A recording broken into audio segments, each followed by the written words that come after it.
Kariz qaynonamdan tuxumli xolades. 6 ta tuxumga ozgina tuz, 1 qoshiq limon suvi va yarim stakan suv solib yaxshilab aralashtirib olamiz. Aralashtirganimizdan keyin shunaqa narsadan o'tkazib olib, ko'k piyoz va ozgina sabzi solamiz. Tuxumga 1 qoshiq unni solib yaxshilab aralashtirib olamiz. Tuxumimiz idishga yopishib qolmasligi uchun kunjut yog'idan surtab tuxumimizni quyib olamiz. Katta idishimizga suv qo'yib, ichiga tuxumimizni joylab olamiz. Tuxumning ustini yopib qo'yish kerak, chunki qopqog'idan suv tomishi mumkin. Shunday qilib past olovda 20 minut pishirib olamiz. Agar olovingiz sal balandroq bo'lsa, 15 minutda ham pishib chiqadi.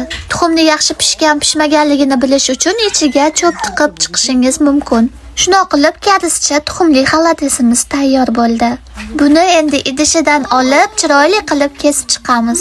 Bu xolodesni Koreyaning bog'cha va maktablarida yosh bolalar uchun juda ham ko'p berishadi. Agar sizning ham bolangiz tuxumni ta'mini yoqtirmasa, xuddi shu retsept bo'yicha pishirib bersangiz, juda ham maza qilib yeydi. Tuxumli xolodes sovuni yana bitta sevimli ovqatiga aylandi. Har yeganida o'yinga tushishini qaranglar, yoqimli ishtaha.